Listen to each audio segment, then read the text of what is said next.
Interessante os dados que a Rebeca trouxe. Importante a gente ter noção dessa realidade. Hoje em dia eu falo do meu universo ali, minha bolha, né? Que como eu gosto de falar, porque a gente vive, né, em bolhas. Então, na minha bolha eu vejo muitas mulheres programando a cesárea já. Como, não vou nem gastar energia com isso, vou marcar a cesárea, tudinho bonitinho, daí vou lá maquiadinha para a sala de parto, quero a minha foto. Então, assim, né? Não vejo muito mais aquela coisa, não tem muito, até por parte do próprio médico, de não incentivar tanto. Então, eu acho que isso tem que começar do pré-natal. O médico ele tem aquele papel de dizer, olha, não é a primeira opção, não deve ser a primeira opção. Claro que se ela for uma paciente de risco, né, Rebeca, doutor Zeus deve saber mais que eu, mas claro que isso seria o mais indicado. Mas o que eu observo é que as pessoas hoje estão mais focadas no menos energia, no mais fácil, no conforto, e esquecem, talvez, ou não saibam, a experiência do parto normal. Dos benefícios, né? Dos benefícios. Olha, sou uma defensora, porque eu tive a Serena em parto normal, e eu experimentei vários benefícios, até no próprio pós-parto mesmo. Tive laceração, mas foi uma laceração em que, assim, eu consegui experimentar outras partes, né, dos benefícios, digamos assim. As possibilidades que ela teve ali como recém-nascida, o fato de eu ter tido aquela experiência de ter sentido tudo que eu senti e passar por todas as etapas, isso para mim foi um ritual, digamos assim, né? Para mim foi um ritual transformador. E talvez eu não estou dizendo que quem vai para a cesárea não tem essa sensação, mas a minha experiência foi transformadora. E eu queria que outras mulheres também pudessem ser incentivadas a passar pelo parto normal, sem pensar logo na cesárea como, não, com certeza. E aí a minha prima teve, e aí ela me indicou que eu fosse mesmo para cesárea, porque a minha prima teve, sabe, foi mais fácil para ela. Então ela disse que rapidinho estava lá na sala, estava tudo bem, e foi ótimo. Né? Então, assim, quem orientou, como é que foi isso, né? Então, assim, é um trabalho que tem que ser feito muito na rede pública, principalmente, e como vocês disseram, o índice por lá é maior, mas ainda assim é muito abaixo do que a Organização Mundial da Saúde espera que seja, né? Em outros países, qual é a realidade dos outros países que vocês, como obstetras, acompanham? Qual a diferença para o Brasil em termos de incentivo, parto normal, cesárea? O que vocês podem trazer para a gente? Se a gente for pensar em outros países, vamos pensar nos países mais desenvolvidos, né? Tá bem. Então, se a gente for pensar no país mais desenvolvido, qual é a indicação? É o parto seguro. Isso. Então, qual é o parto seguro? Aquele que a mãe e o feto vão sair bem. Uhum. Se a gente pensa que no parto vaginal, a gente pensa assim, não vamos pensar em parto normal, vamos pensar em parto vaginal e parto cirúrgico, abdominal. Se você pensa que a recuperação da mãe é melhor, pensa que o menino vai nascer bem, não vai trazer repercussão para o bebê, não vai trazer repercussão para a mulher. E lá, nos países desenvolvidos, eu tenho a mesma oportunidade daquela paciente que tem o seu plano de saúde para fazer seu parto, com analgesia, com um quarto só para ela, com um chuveiro, com a baula, com acompanhante, com a doula, com todo mundo para poder dar assistência, com o obstetra, com a enfermeira, tudo pronto. E isso não fica só em uma maternidade específica, ou não fica só por um plano de saúde específico, ou a gradação daquele plano que você tem. Se você tem isso para todo mundo lá, então lá, tanto o obstetra como a mulher valorizam mais o parto vaginal, porque você tem, diferentemente daqui, a rede de apoio deles, a rede de apoio, quando eu falo, é o seguinte: em casa, vou ter babá? Não tenho. Vou ter empregada? Não tenho. Quem é que vai cuidar? Eu e meu marido. Então, o que é mais fácil para mim? Eu me recuperar mais rápido para poder dar assistência ao meu menino. Então, eles vão pelo parto vaginal. E aí, com analgesia periparto, com as informações, o Cristelé está proscrito lá também. Uhum. porque eu tenho menos risco de rotura uterina, de hemorragia pós-parto. Se eu estou tendo assistência adequada no local adequado, eu não vou precisar fazer episiotomia, porque eu tenho orientação, e a mulher que vai ter o parto está bem orientada desde o pré-natal, que é fundamental. Então, por exemplo, num parto vaginal, em vez de fazer episiotomia, eu vou fazer todos esses movimentos da bola de Bobot, de andar, de se agachar, de tomar banho, e aí no meu parto eu vou ter só umas lacerações superficiais de vulva, que muitas vezes não precisam nem de ponto, cicatrizam com tranquilidade. E isso que acontece fora do país, né? Nos países desenvolvidos. Que é o que a gente devia também, né, seguir, né? Seria um caminho a ser seguido. Seria um trilho assim. Sim. E essa caderneta do Ministério da Saúde poderia ser mais efetiva se agisse de maneira mais clara em relação a isso. Em relação a isso para toda a população. Nós temos que pensar que a nossa população, não, infelizmente, não tem todo esse suporte. Se você trazer um pouco agora para a nossa realidade da nossa cidade aqui de Fortaleza no dia de hoje. No dia de hoje nós temos 3 maternidades terciárias, maternidade escola, Hospital Geral César Carlos e Hospital Geral de Fortaleza, os 3 com as unidades neonatais superlotadas. Um deles, que é maternidade escola, com a unidade neonatal sem poder receber nenhum menino por causa de superlotação e um quadro de infecção dos bebês. Então, nós estamos recebendo só gestantes com gestação a termo, reguladas pela central. E a gente sem poder dar assistência. Se a gente for para o nível secundário, nós temos uma maternidade, que é o Hospital da Mulher, a Zilda Arnes, sim, que é porta fechada, que tem UTI neonatal, mas que não consegue dar suporte ao montante de pacientes que tem. Nós temos o Gonzaguinha da Barra, Gonzaguinha de Messejana, que estão funcionando, mas o Gonzaguinha do Zé Walter está fechado, porque está em construção. Então, assim, nós não temos assim, locais para dar assistência a toda essa população. Então, a gente precisa de ter locais para dar assistência, precisa de um pré-natal adequado, precisa de informações para a população. Uma coisa que eu aprendi muito nesses dias, assim, depois de formado, foi que o cara disse o seguinte, um profissional médico. A gente estava falando sobre dengue e sobre zika, na época da zika, em 2017? 2017, 2015, 2016, 2017. Então ele falava assim, olha, não adianta eu falar de zika aqui no posto. Eu tenho que falar dos cuidados e das precauções no rádio, que nós estamos falando agora, na televisão, na igreja, no colégio. Então tem que ser um assunto conversado sempre, que é para poder a gente melhorar a nossa situação na população. Bacana. Informação é poder, né? De fato. E hoje, só para a gente encerrar esse tema, né, porque eu vou falar de outras coisas aqui hoje, como que está a situação por lá hoje da MEA, que já voltou a receber recém-nascidos ou ainda está passando pela triagem? Como é que está sendo hoje? É o seguinte, hoje em dia, nós estamos já há uma semana, começou na terça-feira passada, hoje é quinta, né? Nós estamos há uma semana nessa mesma situação, nós só estamos recebendo, infelizmente, gestações a termo reguladas pelas centrais de leitos do estado e do município.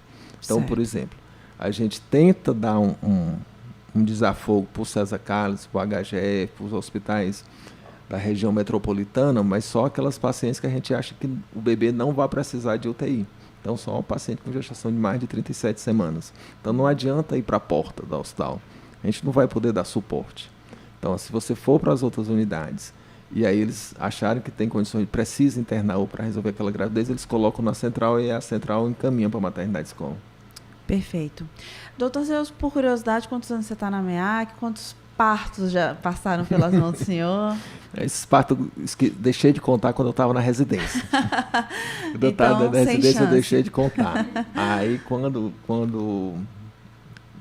na maternidade escola, eu entrei com a EBSER, entrei em 2014. Então, ela está com alguns anos. Então já imagina que o número... a doutora Rebeca também, a gente estava conversando aqui, ela inclusive vai daqui a pouco entrar no plantão. Possivelmente algum bebezinho vai nascer pelas mãos dela hoje. E a gente estava conversando um pouquinho aqui sobre isso, sobre a emoção, né, da questão até de você ir para um plantão e, por exemplo, eu fui para o São Camilo, tive a Serena com 39 semanas e fui lá. Cheguei lá no hospital, uma coisa que hoje em dia a gente não está mais acostumado, assim, né? Pelo menos não na minha bolha, como eu digo. Tipo, de ir para um canto e não saber, não ter aquele médico de plantão, você ir para um plantão de um hospital que você confia, como eu confiava e confio no São Camilo.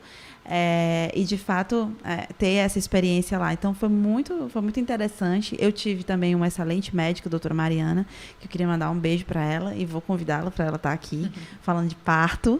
A gente vai ter esse programa. E a gente estava batendo essa bola um pouquinho aqui antes. A doutora Rebeca também como eu disse no início, especialista em ultrassom, né, doutora? E a gente falava aqui, doutor Zeu, sobre a emoção também das mães e a ansiedade na hora de descobrir o sexo do bebê, né? O ultrassom é especial nisso, né? E na minha época, era todo mundo querendo descobrir na 12ª semana uma ansiedade para organizar o chá revelação. E aí a doutora Rebeca estava falando sobre a exceção, mas sim, as mães que não... Eu estou ouvindo o meu áudio um pouco... Estou ouvindo reverberado aqui. Mas o índice das mulheres que acabam deixando para não saber o sexo do filho e acabam descobrindo na hora, né? Eu queria que ela comentasse um pouquinho sobre isso, sobre a experiência dela no ultrassom, sobre o papel do ultrassom também, né, para as mulheres, para gestantes. Então, falando sobre o papel do ultrassom, isso é até interessante, porque o Ministério da Saúde, particularmente, ele coloca o ultrassom como um exame não essencial no pré-natal. Não sei se vocês sabiam dessa informação. E isso, assim, hoje em dia é um absurdo, porque um ultrassom, até a paciente da rede pública que, se não conseguir fazer pela rede pública, ela vai pagar particular para fazer o seu ultrassom. E ele é essencial em vários aspectos. O primeiro ultrassom é essencial para você saber datar a gestação corretamente, saber com quantas semanas ela vai estar. Isso vai repercutir não somente no acompanhamento, mas durante o parto, né? Para poder saber a época correta do bebê nascer e saber se é prematuro ou não, enfim. Fora os morfológicos, né, que são feitos, e os ultrassons para acompanhar o peso e o desenvolvimento do bebê, né? Então, isso aí é um absurdo o Ministério da Saúde não ter ultrassom como exame essencial durante o pré-natal. Mas sim, os nossos ultrassons, ainda bem, eles vêm sendo, assim, desenvolvidos, estão com muito mais qualidade, né? Então, a gente consegue estudar a morfologia do bebê desde as primeiras semanas e, consequentemente, descobrir o sexo do bebê também cada vez mais cedo, né? A questão do tubérculo genital, ele é desenvolvido já desde o começo, mas ele começa a ficar mais aparente a partir das 12, 13 semanas. Só que, particularmente, a gente prefere deixar para fazer ultrassom para descobrir o sexo, lá para as 14, 16, é mais seguro, a taxa de erro é menor. Mas se você fazendo o morfológico do primeiro, às vezes com umas 3 semanas, dependendo da posição do bebê, né, depende de vários fatores, depende da qualidade da máquina e tudo, às vezes a gente consegue já descobrir nessa idade. Olha só. E aí hoje tem gente, eu falando assim, tem muita gente que eu tô lá fazendo ultrassom e as pessoas têm que ser muito cuidadoso, porque eu já quase estraguei chá de revelação de várias pessoas. Se ele tá lá na emoção, quer dizer o sexo do bebê, a mulher, não quero saber não, deixa pra depois. E pedem pra você mandar mensagem pra alguém, como é que é isso? Porque eu não me lembro como foi comigo, mas acho que não sei, tinha alguém na sala, pedi pra minha irmã entrar, e aí falava baixinho no ouvido. Eu já recebi uma paciente que ela, doutora, esse aqui é o meu morfológico, e ele tava todo grampeado, todo lacrado. O que é isso aqui? Ela, não é pra eu não ler, porque tava escrito no laudo, né? Mas já teve uma paciente que eu fiz ultrassom que ela pediu pra eu pegar o celular dela, mandar uma mensagem pro irmão que tava organizando já a revelação e depois apagar a mensagem pra ela não ler. Pensa numa confusão, né? Pra não estragar o chá, que é muito importante. E já pensou do chá que foi feito e deu errado? Enfim, é melhor ter certeza. Sim, porque se vai fazer chá, tenha certeza do sexo, né? Quase vieram me cobrar uma vez que tinha dado errado o chá revelação. Não que eu tinha feito errado, mas outro colega. Aí, doutora, ele tem que pagar as contas agora que eu já tinha comprado um enxoval todo de um sexo. Aí fica complicado. Uma coisa interessante, vou puxar aqui um pouquinho a sardinha para a Rebeca aqui. O ultrassom é fundamental. E esse ultrassom, primeiro, que é feito para poder a gente datar a gravidez, e se a gente tiver a oportunidade de fazer esse ultrassom com 12, 13 semanas, a gente tem a possibilidade de ver o sexo, mas a gente tem a certeza que vai achar um menino, saber se ele tem alguma malformação que seja incompatível com a vida, de rastrear alguma malformação que ele tenha, que seja compatível com a vida, assim, rastrear para saber se eu vou ter risco de ter pré-eclâmpsia ou não, se vou ter risco de ter restrição de crescimento ou não, se vou ter parto prematuro ou não, se eu vou ter um menino só ou são dois. Então, momento tenso. Isso tudo a gente vê no ultrassom. tudo isso a gente vê no exame ultrassom, essencial, né? isso tudo a gente Não vê no faz ultrassom no começo da gravidez. Isso aí faz a diferença. Sem dúvidas, sem dúvidas. É absolutamente essencial, né? E sem falar na questão também psicológica, né, da importância desse momento. Para mim, cada ultrassom eu ficava tensa, e muitas mulheres também, principalmente as que têm ou que já perderam, já tiveram uma perda gestacional. Então, sem dúvida, seu trabalho é, assim, primoroso. Dr. Zeus também. Já pensou ter filhos? Não, quem que nasceu com quem? Dr. Zeus. Nossa, tem um poder. Vai ser uma criança, só criança abençoada, né, Dr. Zeus? Gente, eu estou encerrando o meu tempo, mas não porque eu quero, porque a gente tem muito tema para falar dentro desse assunto. Tanto que eu vou aqui, eu posso para qualquer lugar, vocês me seguram, porque eu posso falar de qualquer coisa. Já falei da minha situação, mas eu vou falar ainda. Tem um episódio que a gente vai fazer só sobre parto, relatos de parto, e aí a gente vai abrir os nossos corações aqui, porque é maravilhoso o relato de parto. Sim. E muito importante também.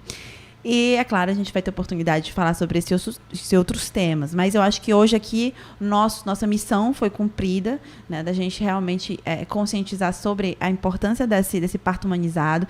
Uma das coisas que o Dr. Zeus falou que ficaram comigo aqui guardadas é a importância, né, da segurança do binômio bebê-mãe. E é importante, né, Dr. Zeus, porque hoje as pessoas focam tanto no bebê, só no bebê, na saúde do bebê, o bebê tem que estar bem. E a mãe? Né? Isso mesmo. E a mãe que depois vai lá ter que cuidar, inclusive, do bebê. Então, ela precisa, sim, tá muito bem. Então, meninos, gostaram? Muito obrigada. Queria mais uma vez agradecer a minha equipe maravilhosa, o pessoal que está comigo, tanto está remoto como está aqui comigo no estúdio. Agradecer mais uma vez vocês dois. Vai dar plantão hoje, doutor Zeus? Não, a doutora Rebeca vai. Eu tô ouvindo.